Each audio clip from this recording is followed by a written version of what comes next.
तो फिल्म की शुरुआत एलियट और उसकी बेटी से होती है, जो एलियट के बॉस ओडेल के घर जा रही हैं। ओडेल को लास्ट स्टेज कैंसर है, इसीलिए वो एलियट को कंपनी का नया वाइस प्रेसिडेंट बनाना चाहता है। एलियट बहुत ज्यादा एक्साइटेड था। इनकी इन बातों के दौरान एलियट को ओडेल की कॉल भी आ जाती है, जो गुस्सा हो रहा था क्योंकि ये लोग 1 घंटा लेट थे। एलियट उसे सॉरी कहता है और अचानक ही उसे छींकें आने लग जाती है। उसे डस्ट एलर्जी हो गई थी। ऐसे में उसका ड्राइविंग से ध्यान हटता है और उनकी कार से अचानक कोई टकरा जाता है। बाहर निकलकर इन्होंने देखा कि एलियट ने एक बेबी यूनिकॉर्न को हिट कर दिया था और अब वो दर्द में कराह रहा था। फ्रेडली ने उसके चमकते हुए सींगों को हाथ लगाया और उसे ऐसा लगा कि जैसे एकदम से वो किसी दूसरी दुनिया में चली गई हो। अभी वो ये सब एंजॉय कर ही रही थी कि उसे किसी के चिल्लाने की आवाज आई। उसने आंख खोलकर देखा तो उसके डैड चिल्ला रहे थे। उनके हाथ में एक कुल्हाड़ी थी जिससे बेरहमी से वो इस बेबी यूनिकॉर्न को मार रहे थे। फ्रेडली ने उन्हें ऐसा करने से मना भी किया, लेकिन वो रुके नहीं। ये लोग इस बेबी यूनिकॉर्न की बॉडी को भी अपने साथ लेकर जाने का डिसाइड करते हैं ताकि यहाँ से सबूत पे मिट जाए।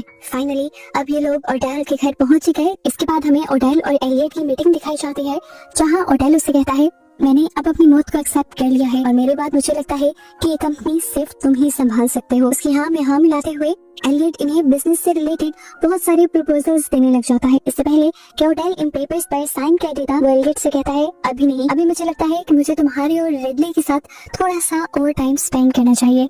मैं तुम लोगों को थोड़ा और अच्छे से जानना चाहता हूँ। ऊपर हमें रेडली को दिखाया जाता है, जो बहुत ज्यादा हैरान थी। उसने अब जब अपना मुंह धोया तो उसके फेस पे बनी सारी एक्नीज बिल्कुल खत्म हो चुकी थी, इस तरह कि उसके फेस पे कभी कोई एक्नी थी ही नहीं। और ये सब हुआ था यूनिकॉर्न के ब्लड की वजह से जो उसके मुंह पे गिरा था। रेडली भागकर अपने डैड के पास आती है और उनसे कहती है, डैड मेरी बात सुनिए, कुछ अर्जेंट है, हमें फौरन यहाँ से जाना होगा। लेकिन एलियट मना कर देता है और कहता है कि हमें कुछ देर तक यहीं रुकना है क्योंकि ओडेल मेरे और तुम्हारे साथ टाइम बिताना चाहता है। अभी इनकी बातें ही हो रही थी कि एकदम से इन्हें जोरदार किसी के चिल्लाने की आवाजें आने लगी। बाहर से आने वाली आवाज और भी ज्यादा भयानक हो गई। भागकर सबने बाहर जाकर देखा, किसी चीज ने एलियट की कार की विंडो तोड़ी और बाहर निकल आया। ये सब एक यूनिकॉर्न को देखकर हैरान हो गए। यहाँ का सिक्योरिटी गार्ड भी डर जाता है और इस यूनिकॉर्न को शूट कर देता है।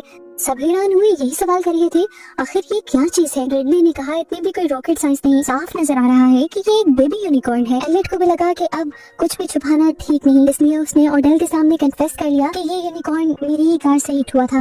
रेडली एलियट को बुलाती है और बताती है कि मेरे फेस की एक्नी भी अचानक से गायब हो गई। फिर एलियट को भी याद आया कि गाड़ी में उसे बहुत ज्यादा डस्ट एलर्जी हो रही थी, लेकिन यूनिकॉर्न का ब्लड गिरने के बाद उसे एक भी छींक नहीं आई।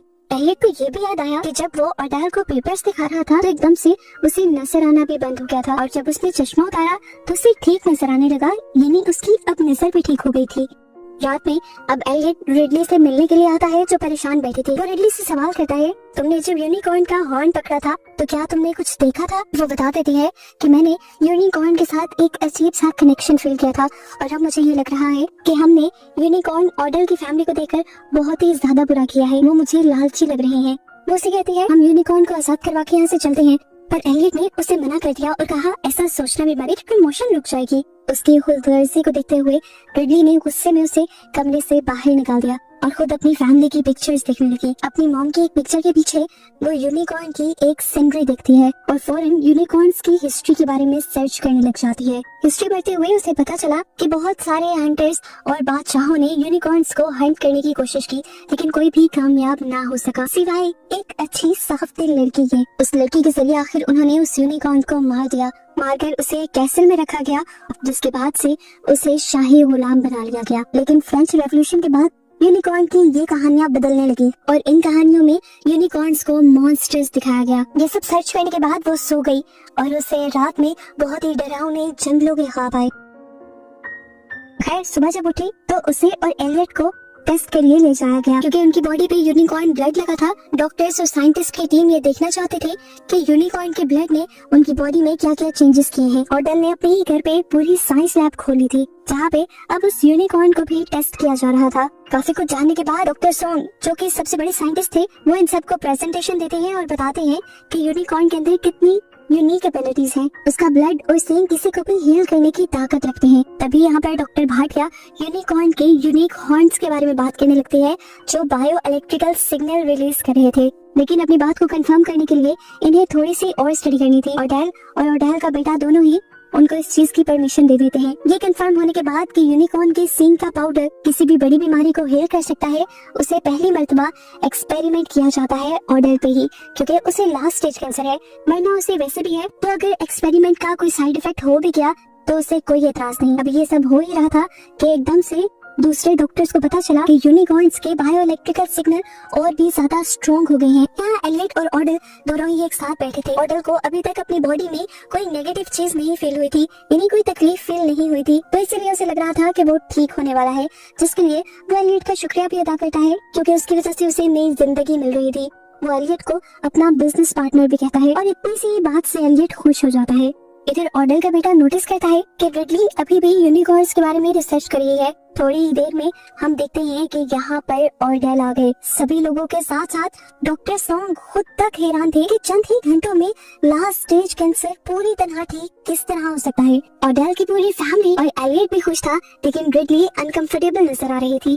ऑर्डल अब डॉक्टर सॉन्ग से कहता है कि यूनिकॉर्न को तैयार करो, इसे हम अपने हेडक्वार्टर लेकर जाएंगे और इस पर और ज्यादा टेस्ट करेंगे, ये जानने के लिए कि इससे और क्या क्या हो सकता है। असल में ऑर्डल की फार्मास्यूटिकल कंपनी ही थी, लेकिन डॉक्टर सॉन्ग उन्हें यहाँ पर एक बुरी खबर देते हैं कि यूनिकॉर्न के इन सेल्स को रेप्लिकेट नहीं किया जा सकता। तो ऑर्डल की वाइफ ने कहा तो क्या हुआ, हम इसे फिर भी एडवर्टाइज करेंगे, क्योंकि जितनी कम सप्लाई उतनी ज्यादा डिमांड और उतना ज्यादा ही मुनाफा। यहाँ रिडली यूनिकॉर्न की हिस्ट्री उठाए इन लोगों से बात करने की कोशिश में थी, लेकिन कोई भी उससे बात नहीं करना चाह रहा था, क्योंकि सभी अपने इस नए प्रोडक्ट की एडवर्टाइजमेंट में बिजी हो चुके थे। खुशी में ये लोग यूनिकॉर्न का ब्लड भी निकाल कर पी जाते हैं। रिडली से आखिर रहा नहीं चाहता और वो इन सब का ध्यान अपनी तरफ करते हुए इन सबको बताती है कि 1000 साल पहले यूनिकॉर्न्स को मॉन्स्टर माना जाता था, क्योंकि यूनिकॉर्न्स के साथ जब भी कोई बुरा करता था, उन्हें हंट करने की या मारने की कोशिश करता था, तो उनके साथ जरूर कुछ बुरा हो जाता था। वो अपनी स्पीच एंड करते हुए कहती है, मेरा बस इतना ख्याल है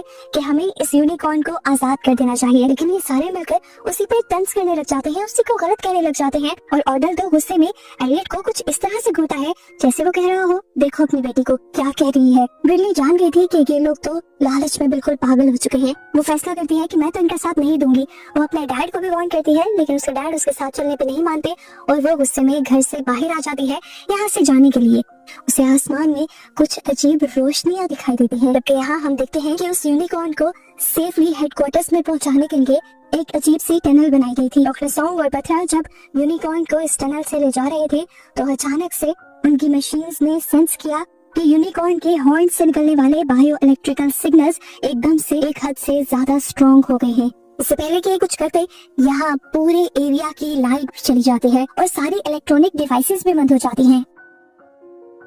अब ऑर्डल एलियट को देखने के लिए भेजता है कि क्या प्रॉब्लम हुई है। जैसे ही इन्वेस्टिगेट करने के लिए टनल के अंदर जाता है, तो क्या देखता है कि टनल फट के एक बड़ा सा हॉर्न डॉक्टर सॉन्ग के जिस्म में स्टैब हो गया। टनल के अंदर के ही साइज से एलियट देख पाता है कि बाहर एक बहुत बड़ा यूनिकॉर्न उड़ रहा है, जिससे सबको बचाने के लिए बाहर मौजूद गार्ड्स उनके ऊपर गोलियां बरसाना शुरू कर देते हैं। यहाँ गाड़ी के अंदर अब रेडली के ऊपर भी यूनिकॉर्न्स हमला कर चुके थे। अपनी बेटी को बचाने के लिए भागकर एलियट रेडली के पास आता है और उसे कार से निकालने में कामयाब हो जाता है। अब वो यूनिकॉर्न जिससे रिडली को एलियट ने बचाया था, वो एलियट के ऊपर ही हमला करने वाला था। तो अपने डैड को बचाने के लिए रिडली कहती है, डैड भागे, और वो खुद यूनिकॉर्न का ध्यान भटकाने में लग जाती है। लेकिन जब वो क्रिएचर रेडली के करीब पहुंचता है, तो रेडली फील करती है कि वो क्रिएचर तो रेडली को नुकसान पहुंचाना ही नहीं चाह रहा, और रेडली के करीब आते ही उसका यूनिकॉर्न हॉर्न भी चमकने लग जाता है। इससे पहले कि रेडली उसे टच करती, गार्ड्स ने इस यूनिकॉर्न के ऊपर भी गोलियां बरसाना शुरू कर दी, जिसकी वजह से यूनिकॉर्न को यहाँ से भागना पड़ा। जमीन पे बहुत सारा ब्लड पड़ा हुआ था, जिससे इन लोगों को ये भी पता चल गया कि गार्ड ने उन यूनिकॉर्न्स को जख्मी कर दिया है। अंदर हम देखते हैं कि ऑर्डल का बेटा अब रिडली को ही डांट रहा था कि तुमने इस बारे में पहले क्यों नहीं बताया कि इस बेबी यूनिकॉर्न के माँ बाप भी यहाँ हमला करने के लिए आ सकते हैं। रिडली ने कहा, मैंने तुम्हें बताया था और मैं बताना चाह भी रही थी, लेकिन कोई मेरी सुनता तो तब ना। यहाँ पर रिडली सबके सामने ये कन्फेस कर देती है कि उसे यूनिकॉर्न से किसी खास किस्म की अट्रैक्शन फील हो रही है। ऐसे ही उसे एक अजीब सा कनेक्शन फील हुआ था बेबी यूनिकॉर्न को टच करके, और अब उसके पेरेंट्स के करीब आने पर भी उसे ऐसा ही कुछ कनेक्शन फील हो रहा है। उसकी बात सुनकर ऑर्डल की वाइफ कहती है, शायद इसी वजह से यूनिकॉर्न ने उसके ऊपर हमला नहीं किया। अब रिडली इन्हें समझाती है कि टाइम आ गया है, आप लोग बेबी यूनिकॉर्न को छोड़ दें। लेकिन यहाँ पर ऑर्डल बहुत ही चालाक था। ऑडल उसकी बात को घुमाते हुए कहता है, अरे ऐसे ही किसी मासूम की मौत को हम जाया थोड़ी जाने देंगे, हम तो उन जख्मी यूनिकॉर्न्स को भी पकड़ेंगे ताकि ज्यादा से ज्यादा उनका फायदा उठाया जा सके। ऑडल का बेटा डॉक्टर भाटिया को बातों में लगाता है और उसके पास से यूनिकॉर्न का पाउडर चुरा लेता है और अकेले में जाकर उन्हें ड्रग्स की तरह इस्तेमाल करता है। यहाँ रिडली अब बाहर कार में जाकर बैठ चुकी थी क्योंकि वो और यहाँ नहीं रह सकती थी, इतना जुल्म वो नहीं देख सकती थी। उसने आसमान में देखा, उसे दोबारा से वही रोशनियां नजर आई जो पहले भी देख चुकी थी और अब उसे ख्याल आया कि वो अपने डैड को भी ऐसे नहीं छोड़कर जा सकती। उसकी नजर दोबारा ऊपर बनी रोशनियों पर जाती है और उसे उन रोशनियों में कुछ बना हुआ दिखाई देता है। वो अब जल्दी से घर के अंदर जाती है और यूनिकॉर्न की पेंटिंग्स जो उसने निकाली थी उन सबको जोड़कर उन सबको इंटरलिंक करने लगती है और उसे पता चलता है कि यूनिकॉर्न के पास ये एबिलिटी है कि वो अपने आप को हील कर सकते हैं। ऑडल और एलियट जिन यूनिकॉर्न को जख्मी समझकर उनके शिकार पर गए थे, वो यूनिकॉर्न इनको भी नुकसान पहुंचा सकते थे। एलियट खतरे में था, रिडली फौरन उसे इन्फॉर्म करती है। दूसरी तरफ हमें दिखाया गया कि एलियट का मोबाइल भी बजने लगा और खतरे का अंदाजा हो गया। इतने में ही सामने से उसने एक रोशन यूनिकॉर्न अपनी तरफ आते हुए देखा। इससे पहले कि वो किसी को कुछ कहता, वो यूनिकॉर्न उनके एक गार्ड के ऊपर एकदम से हमला कर देता है। ऑडल और एलियट जल्दी से पीछे घर की तरफ भागे जबकि वो यूनिकॉर्न पीछे से बहुत सारे गार्ड्स को मारते हुए इनके पीछे ही आ रहे थे। यहाँ पर ऑडल अब आगे आकर उस यूनिकॉर्न के ऊपर कंट्रोल पाने की कोशिश करता है, लेकिन यूनिकॉर्न अपना हॉर्न उसके जिस्म में स्टॉप करते हुए उसकी भी जान ले लेता है। ये लोग जल्दी से घर के अंदर आकर सारे दरवाजे घर के बंद कर लेते हैं। एलियट किसी को भी घर से बाहर ना निकलने को कहता है। अब ये लोग पुलिस को इन्फॉर्म करने वाले थे, लेकिन बाहर से यूनिकॉर्न्स ने इनका कनेक्शन खत्म कर दिया। यहाँ की पावर सप्लाई कट कर दी उन्होंने। ये लोग बाहर कैसे जाते हैं, इलेक्ट्रिक गेट भी बंद हो चुका था। ऑडल की वाइफ यहाँ पर सजेस्ट करती है कि किसी को तो सबको बचाने की जिम्मेदारी लेनी होगी, किसी को तो उन यूनिकॉर्न्स को डिस्ट्रैक्ट करना होगा और जाकर वो गेट खोलना होगा। ऑडल की वाइफ ये काम देती है एलियट को और डॉक्टर भाटिया को। ये दोनों ही शौक थे, लेकिन अब क्योंकि इन्हें इनके बॉस का ऑर्डर मिला था तो इन्हें करना ही था। बेबी यूनिकॉर्न का हॉर्न एक सेफ केस में डालने के बाद डॉक्टर भाटिया दुखी होकर एलियट से कहते हैं, हमें किसी का भला नहीं सोचना चाहिए, हमें सबसे पहले अपना ही सोचना चाहिए। ये ऑडल और उन जैसे लोग बहुत ही ज्यादा खुदगर्ज होते हैं, इन्हें बस अपने फायदे से और अपने आप से मतलब होता है, ना कि हमसे। वो से कहती है कि तुम्हें भी इन पर डिपेंड नहीं करना चाहिए था। ये लोग अब यूनिकॉर्न को बाहर लेकर जाने लगते हैं ताकि ये यूनिकॉर्न अपने पेरेंट्स से मिल पाए, जबकि दूसरी तरफ इन्होंने बाहर का दरवाजा खोल दिया था। ब्लिंडा यानी ऑडल की वाइफ जल्दी से बाहर आती है और यहाँ से भागने की कोशिश करती है। तब उसे याद आता है कि उसका बेटा तो अंदर ही रह गया। वो तो अंदर बैठा अभी भी यूनिकॉर्न के पाउडर को ड्रग्स की तरह एंजॉय कर रहा था, क्योंकि अब उसे ड्रग्स की तरह इनकी एडिक्शन हो गई थी। बाहर जब यूनिकॉर्न देखते हैं कि इनके बेटे का हॉर्न यानी सिंग गायब है, तो वो गुस्से में डॉक्टर भाटिया को ही मार डालते हैं। हम देखते हैं कि एलियट अपनी बेटी रेडली को लेने के लिए घर आया था और ऑडल की वाइफ अपने बेटे को, तभी वो लड़का नीचे उतर कर आया जो अभी रेडली की प्रिंट की हुई यूनिकॉर्न स्टोरीज वाली पिक्चर्स देख कर आया था। वो इन सबसे कहता है कि रेडली का आइडिया बकवास था बेबी यूनिकॉर्न को छोड़ने का। हालांकि उन्हें तो रेडली खुद भी कंट्रोल कर सकती थी, क्योंकि इन पिक्चर्स में साफ पता चल रहा था कि जब बड़े बड़े सुन्ना उन यूनिकॉर्न्स के आगे हार गए तब एक खूबसूरत कवारी लड़की ने आकर उनको कंट्रोल किया था। वो अब यूनिकॉर्न को रेडली के जरिए पकड़ने का हुक्म दे देता है और एलियट के हाथ से यूनिकॉर्न का सींग भी छीन लेता है जो वो बाहर यूनिकॉर्न्स को वापस देने जा रहे थे। एलियट इनके लालच को देखकर अब बहुत पछता रहा था। वो अपनी बेटी को खतरे में क्यों डालता, इसीलिए उसने खड़े खड़े अपनी कंपनी से रिजाइन कर दिया। इनकी बातों के दौरान गुर्राते हुए यूनिकॉर्न बाहर से दरवाजा तोड़ते हुए अंदर आ गए। एलियट और रेडली जल्दी से जाकर एक लॉक कमरे के अंदर छुप गए, जबकि ये दोनों अभी बाहर ही थे। उसकी मॉम कहती है तुम ये हॉर्न यूनिकॉर्न्स को दे दो, लेकिन वो अपने ड्रग्स के लत की वजह से ऐसा करने से मना कर देता है। वो उसके हाथ से कंटेनर छीन लेती है, लेकिन उसमें तो अब हॉर्न था ही नहीं। हॉर्न असल में एलियट ने पहले से ही निकाल लिया था। रेडली एलियट के हाथ में वो हॉर्न देखकर बहुत ज्यादा हैरान हो जाती है और एलियट बताता है कि मैंने तुम्हें बचाने के लिए चुराया था, तुम जाओ यहाँ से, भाग जाओ, बाकी सब मैं यहाँ पर संभाल लूंगा। वो अपने डैड को छोड़कर नहीं जाना चाहती थी, लेकिन उसके डैड ने कहा तुम जाओ, ऐसे ही तुम्हारी मॉम से किया हुआ मेरा प्रॉमिस पूरा होगा। मैंने उनसे प्रॉमिस किया था कि मैं हमेशा तुम्हारा ख्याल रखूंगा। रेडली उनकी बात मानते हुए बाहर चली गई जहाँ यूनिकॉर्न्स घूम रहे थे। यूनिकॉर्न्स उसके करीब आए, लेकिन करीब आने पर यूनिकॉर्न्स ने उसे कुछ नहीं कहा। वो तो उसकी गोद में बैठ गए। रेडली फूट फूट कर रोने लगी।